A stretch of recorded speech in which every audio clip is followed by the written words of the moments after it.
reminded of the dream of an Indian poet, Kaniyan Poongunranar, who articulated in 3000 years back in Tamil classic Purananur. He says, Yadum Ure Yavarum Kelir, which means, I am a world citizen. Every citizen is my own kith and kin, he said 3000 years back.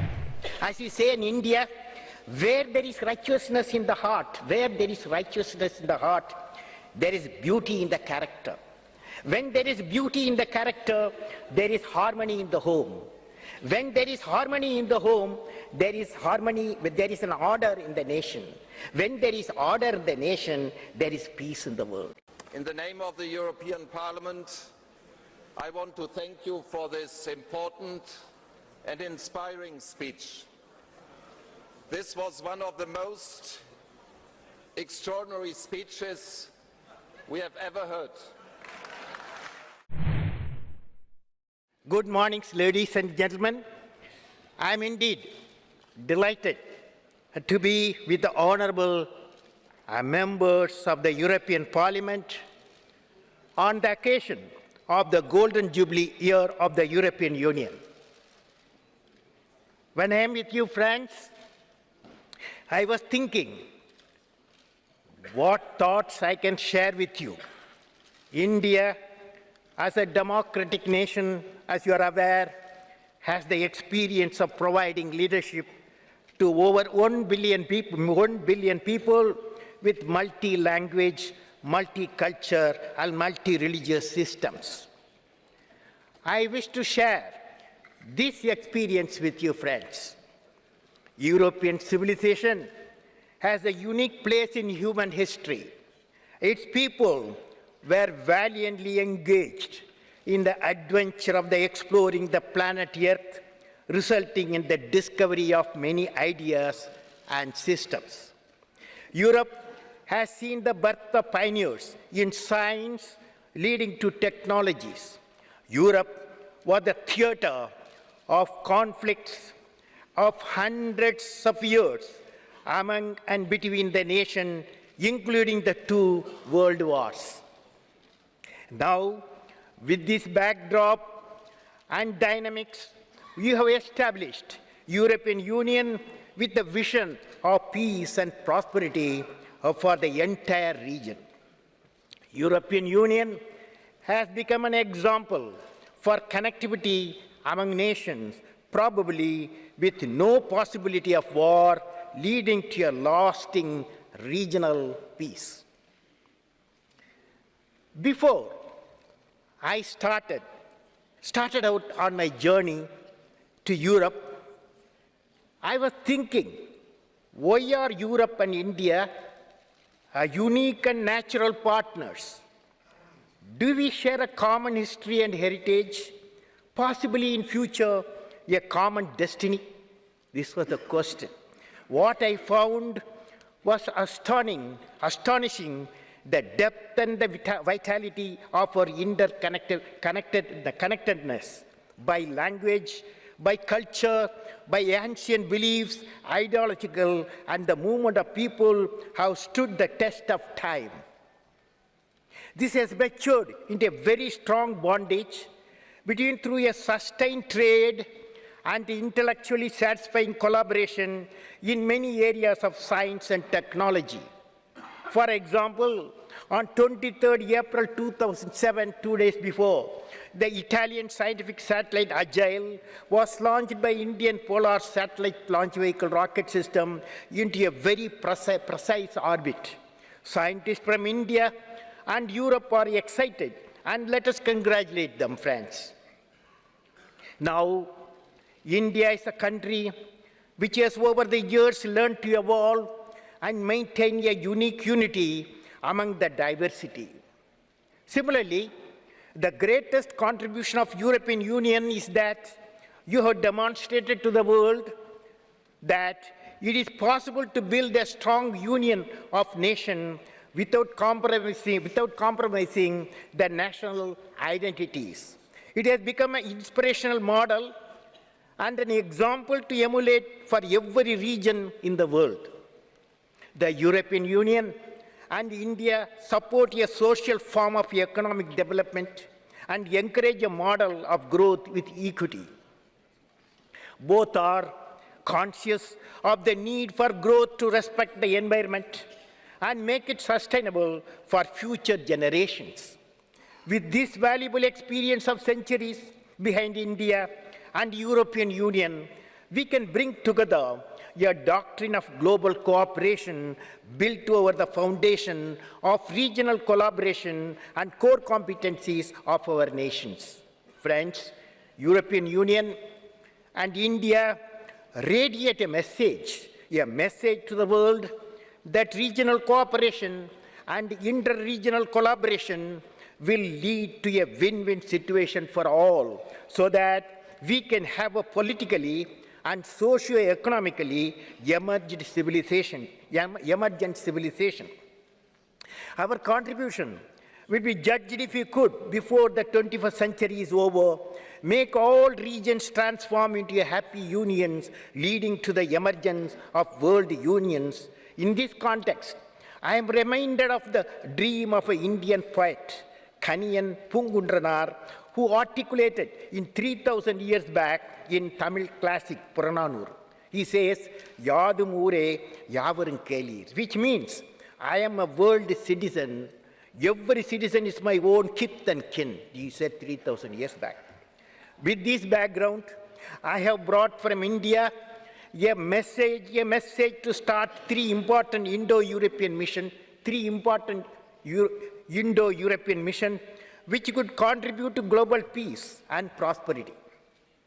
These missions I am putting forth based on the India's experience and the dynamics of the European Union.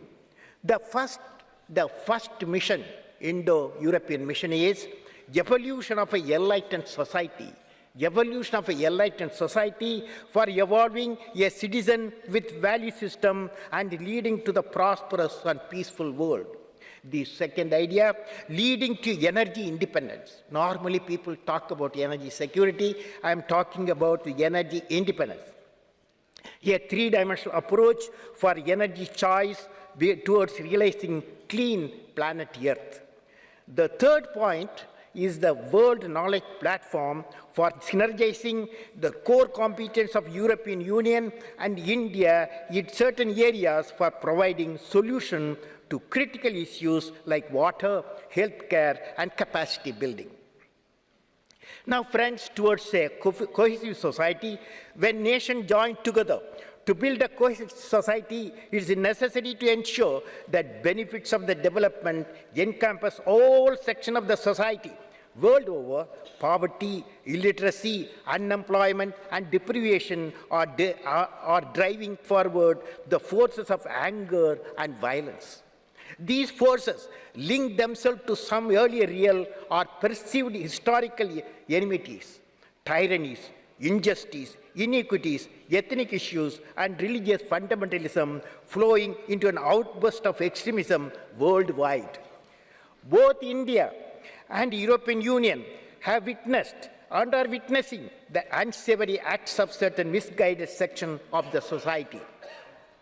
We have to jointly address ourselves to the root causes of such phenomena for finding lasting solution for promoting peace. How do we find that?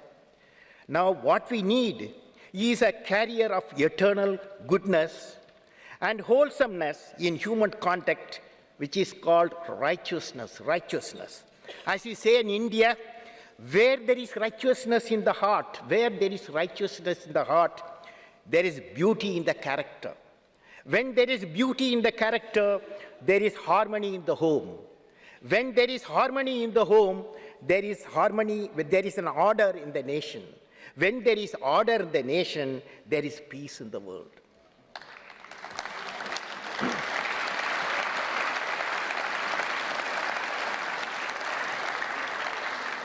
Honorable members, this is true for the whole world.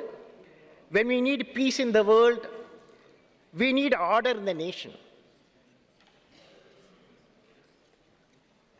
We need harmony in the home. We need, whether in Europe or India or any part of the world, the origin is righteousness in the heart, righteousness in the heart. How do we evolve righteousness in the hearts of every citizen of the world? This is my area of specialization. I want to talk to you. First, I want to talk to you the evolution of a enlightened society, the first point what I said.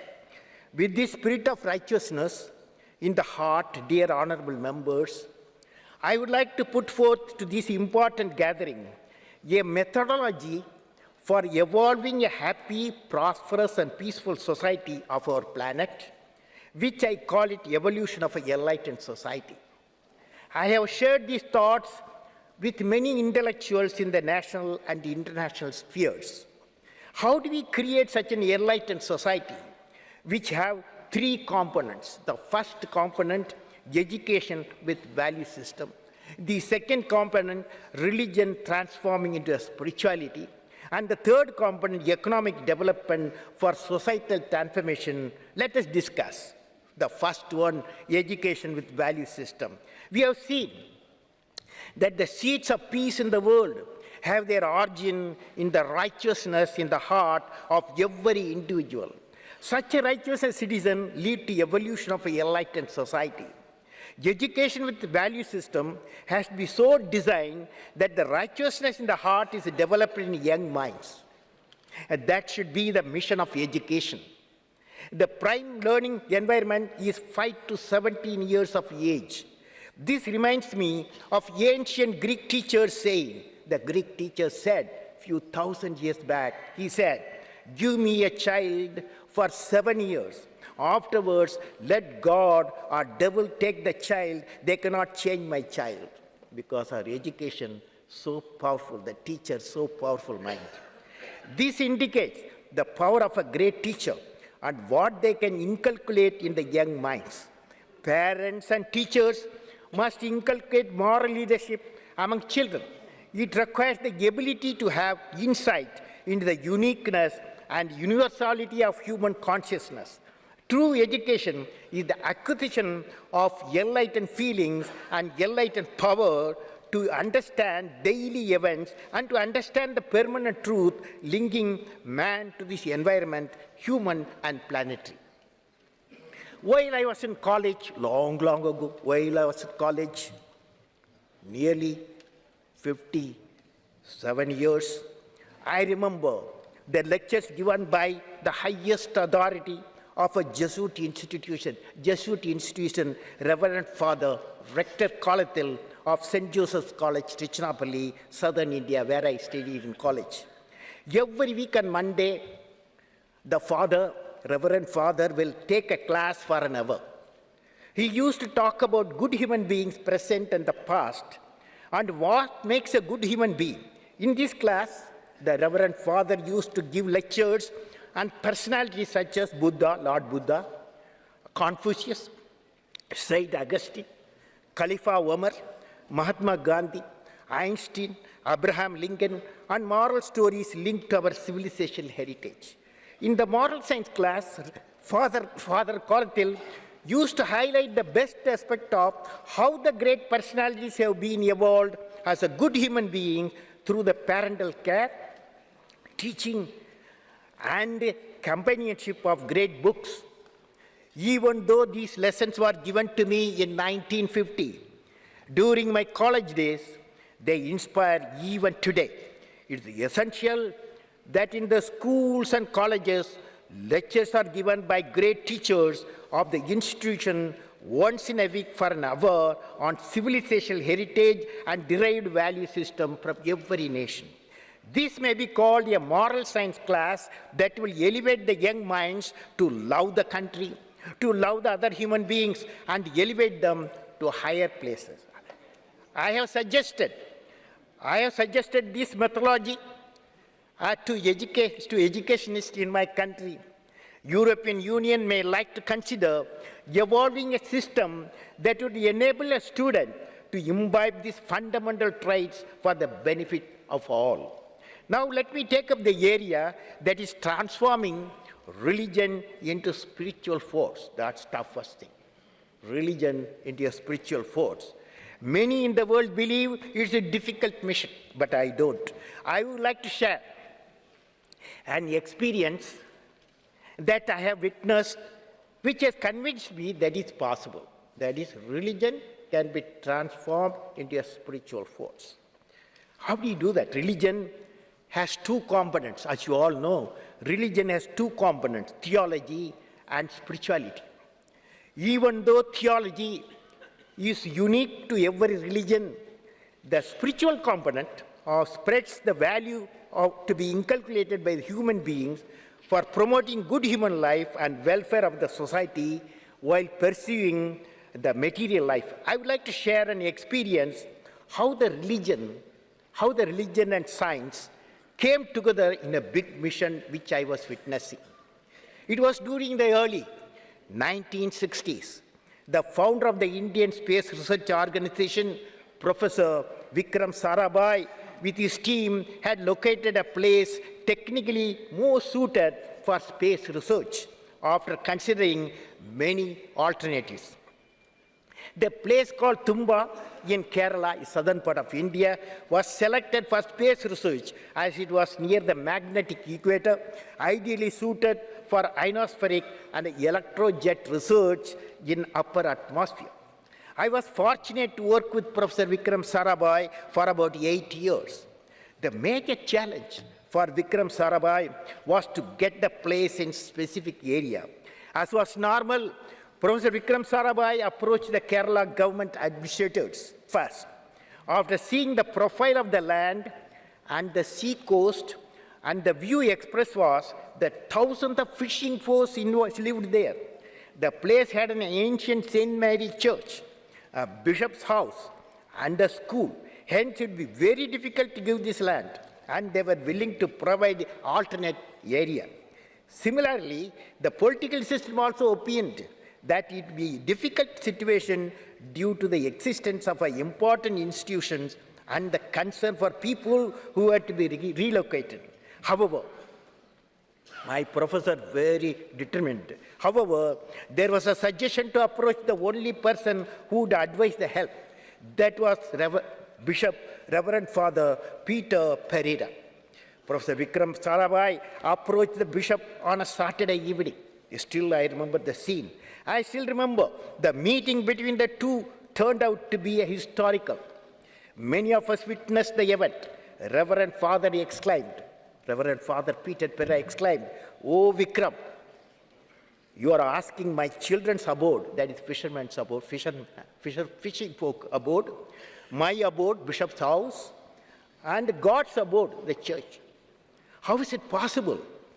Both had a unique quality that could smile even the difficult situation. Both Reverend Father and the scientists, they can smile. And the Reverend Father Peter Pereira asked Professor Vikram Sarabhai to come to church on Sunday morning at 9 a.m. Professor Vikram Sarabhai went to the church again on Sunday with his team. At that time, the prayer was progressing with the recitation of a Bible by Reverend Father Peter Pereira. After the prayer was over, the bishop invited Professor Vikram Sarabhai to come to this dais. The Reverend Father introduced Professor Vikram Sarabhai to the mass. The people like you, thousands have assembled for prayer. "Dear children," that is Bishop says, "Dear children, here is a scientist, Professor Vikram Sarabhai. What science do? All of us experience, including this church, the light of the electricity. I am able to talk to you through the mic which is made possible by technology. The treatment to patient by doctors comes from the medical sciences. Science through technology enhances the comfort and the quality of human life. What do I do as a preacher?" Bishop says, "What do I do as a preacher? I pray for you people, for your well-being, for your peace. In short, what Vikram is doing, what I am doing are the same. Both science and spirituality seeks the Almighty's blessing for human prosperity in body and mind. Dear children, Professor Vikram says he would build within a year near the sea coast alternative facilities to what we are having. Now, dear children, can we give our abode? Can we give my abode? Can we give God's abode for a great scientific mission? He asked that question. There was a total silence, a pin drop silence like what I'm experiencing now. There was a total silence, a pin drop silence. Then all of them got up and said Amen, which made the whole church reverberate. That was the church where we had our design center, where we started rocket assembly, and the Bishop House was our scientist working place. Later, the Tumba Equatorial Rocket Launching Station led to the establishment of a Vikram Sarabhai Space Center, and the space activities transformed into multiple space centers throughout the country. Now, this church has become an important center of the learning, where thousands of people learn about the dynamic history of the space program of India and the great minds of a scientist and a spiritual leader, Reverend Father Peter Pereira. Of course, Tumba Citizen got the well-equipped facilities, worshipping place, and the educational center in an alternate place at the right time. Dear members, when I think of this event, I can see how enlightened spiritual and scientific leader can converge towards giving reverence to human life. Of course, the birth of TERS, then VSSC, gave the country the capability of launch vehicle, spacecraft, space application that have accelerated social and economic development in India to unprecedented levels. Today, among us, Professor Vikram Sarabhai is not there. Reverend Peter Bernard Pereira is not there. But those who are responsible for creation and making flowers blossom will themselves be a different kind of flower as described in the Bhagavad Gita. It says, see the flower, how generously it distributes perfume, honey. It gives to all, gives freely of all its love. When its work was done, it falls away quietly. And try to be like the flower, unassuming despite all its qualities. What a beautiful message, friends, to the humanity on the purpose of life reflected the spiritual component. Can we bridge the spiritual component of the religions to bring peace to nation and to the world? I would like to recall one incident again, which commonly occurs in many parts of my country, because I was asked to talk about dialogue of cultures. I have witnessed this event when I was a young boy, 10 years old. In our house, periodically, I used to see 3 different unique personalities meet. Pakshi Lakshmana Shastrigal, who was the head priest of the famous Rameswaran temple and a Vedic scholar. Reverend Father Bodal, who built the first church in Rameswaram Island. And my father, who was an imam in the mosque. All the 3 of them used to sit and discuss the island's problem and find solution. In addition, they built several religious connectivities with compassion. These connectivities quietly spread the others in the island like the fragrance from the flowers. This sight always comes to my mind whenever I discuss with people on dialogue of religions. India has had this advantage of integration of minds for thousands of years. Throughout the world, the need to have a frank dialogue among cultures, religion, civilization has been felt now more than ever. Friends, these 2 instances, what I have narrated, give me confidence that religions definitely can be bridged through spiritual components. Whenever I meet the young and experienced in my country, I have narrated these 2 experiences. Many in my country and world over may have such experience. We have to spread such glad tidings to every part of the world. Now let us discuss the 3rd component of the enlightened society, which is to achieve economic development for societal transformation. Let me take my country, India, as an example. It may be true to many parts of the world, including European Union. Indian economy is an ascent phase. There is a considerable growth in the manufacturing and service sectors. We have a mission of spreading this economic growth throughout the country, including the rural sector. Nearly 220 million people out of 1 billion people have been lifted lifted by upgrading their quality of life in both rural and urban areas. Even though the GDP growth indicates our economic growth, people's participation is essential for achieving the required targets. It is essential to ensure that the citizens are empowered with good quality of life encompassing nutritious food, good habitat, clean environment, affordable health care, quality education, and productive employment integrated with our value system drawn from civilizational heritage, leading to the comprehensive development of the nation that will bring smiles in the 1 billion people, 1 million people, 1 billion people. These are indicators for the growth of the National Prosperity Index. To achieve that growth rate, we have identified 5 areas where India has a core competence for integrated action. One is agriculture and food processing, and second, education and healthcare, third, information communication technology, fourth, infrastructure development, and fifth, including Pura, fifth, self-reliance in critical technology. We propose to realize the vision of transforming India into a developed nation before 2020 by energizing and igniting the minds of the 540 million youth of the nation below 25 years. So far, we have discussed the three-dimensional approach of providing value-based education, religion transforming into a spiritual force, and economic development for societal transformation, leading to the evolution of an enlightened society. This integrated three-dimensional methodology of evolution of an enlightened society will pave the way for peaceful, prosperous, happy nations, and thereby a world free from extremism and further seeds of extremism.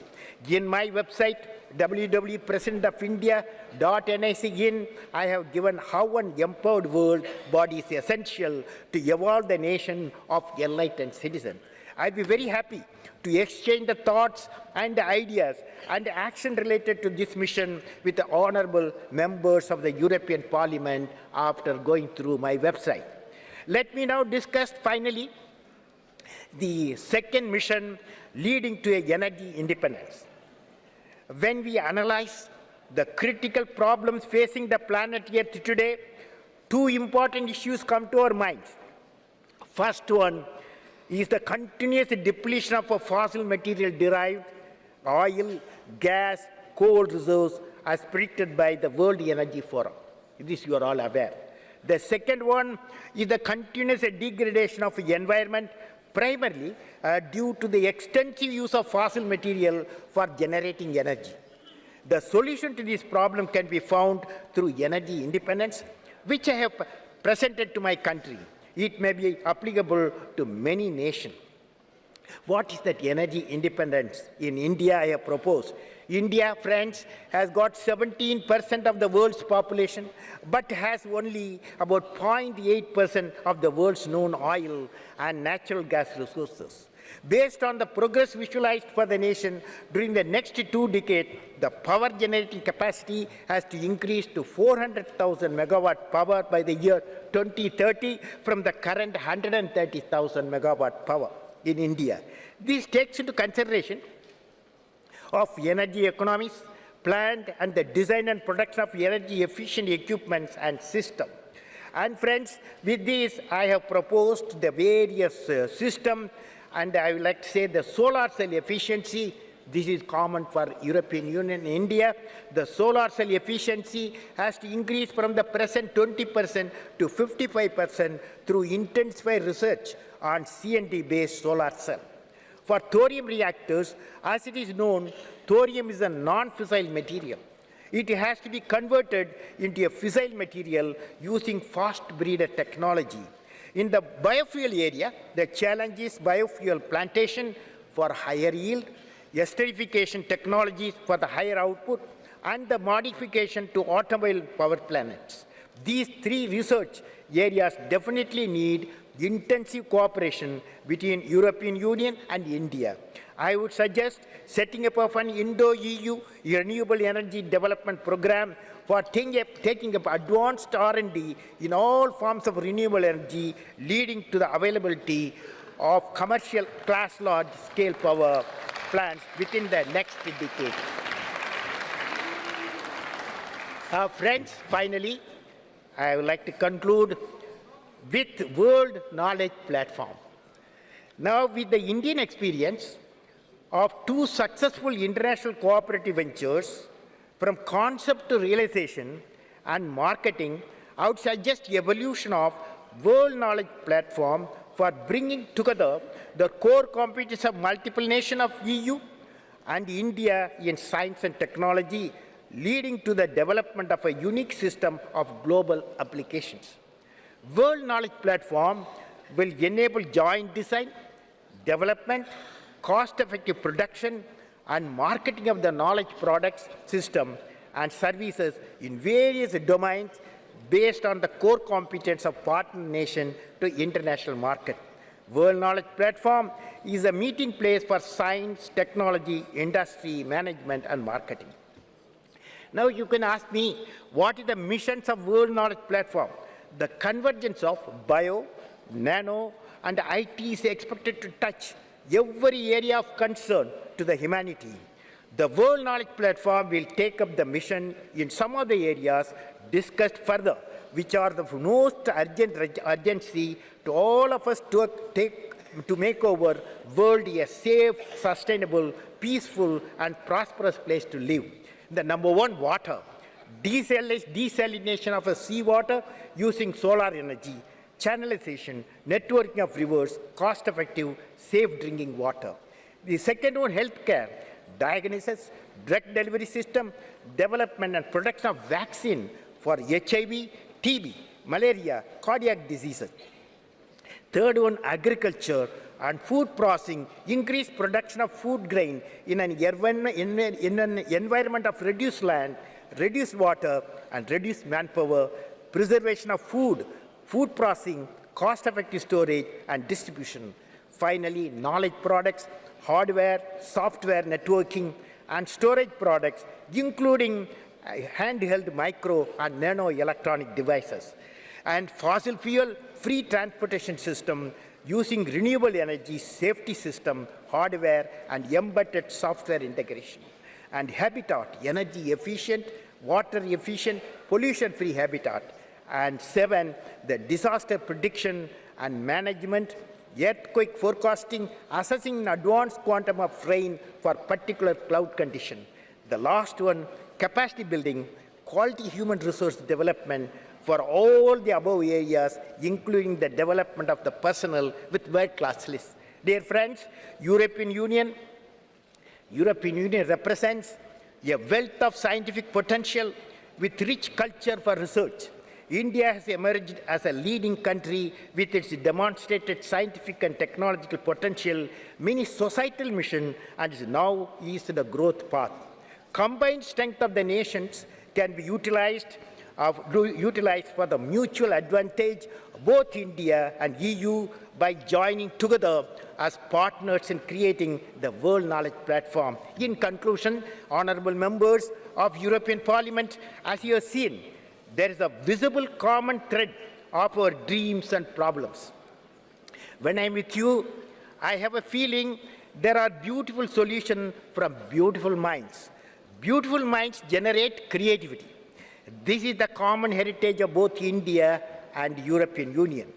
Dear honorable members of the European Union, I have presented 3 missions: evolution of a enlightened society, leading to energy independence, creating world knowledge platform. This Indo-EU mission will definitely reinforce further our strategic partnership and become the foundation for making the change in the life of 1.5 billion people, ultimately leading to the confluence of civilization. For meeting the challenges of this mission, we can draw the inspiration from the saying of Maharishi Patanjali about 2,500 years ago. The Maharishi said, when you are inspired by some great purpose, some extraordinary project, all your thoughts break their bounds. Your mind transcends limitation. Your consciousness expands in every direction, and you find yourself in a new, great, and wonderful world. Dormant forces, faculties, and talents come alive, and you discover yourself to be a greater person than you ever dreamt yourself to be. 2,500 years back, this saint told. Dear honorable members, I have great admiration for the European Union. In this context, I have composed a poem.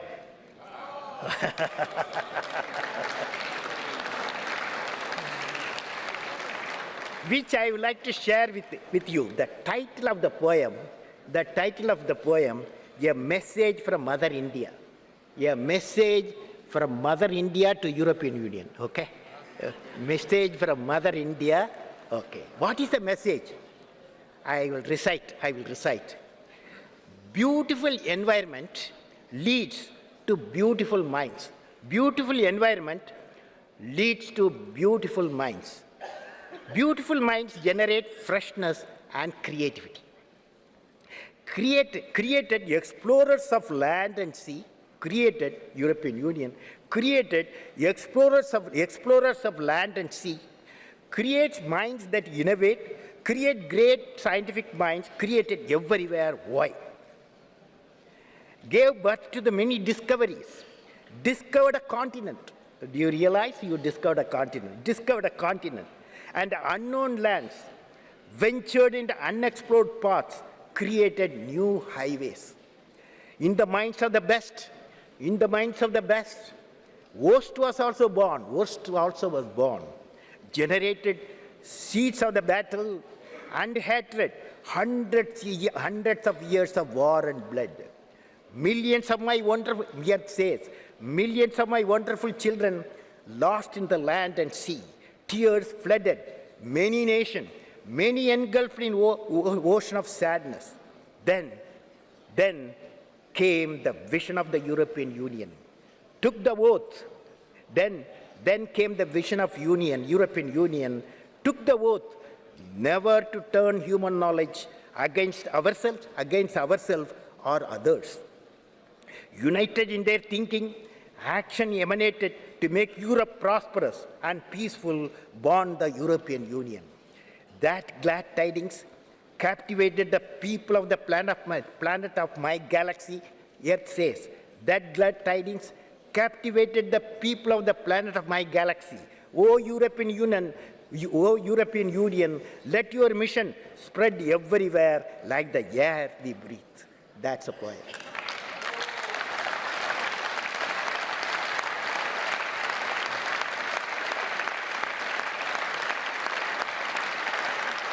Finally, friends, let me convey my greetings of 1 billion people of my country to all the honorable members of the European Union and through you to all the citizens of European Union countries. May God bless you all.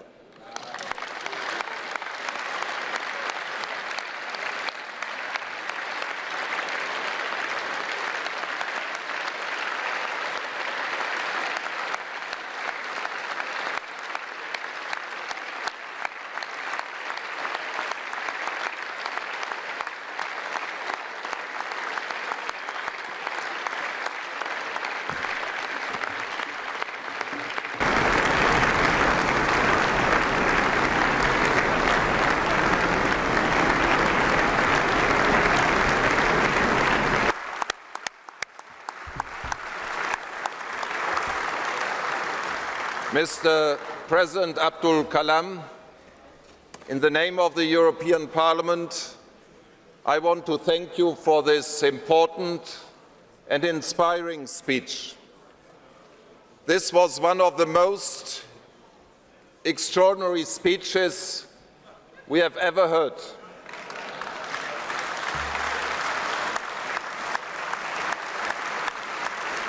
From a statesman, scientist and poet. This is unique. So thank you for what you have told us. And for me, if you allow me to say it, the most important is to listen to each other, to understand each other better, to respect each other, and to cooperate together. This was your message, Mr. President. All the best to you personally, All the best to this great nation, India. All the best to our cooperation between the great nation India and the European Union. All the best, Mr. President.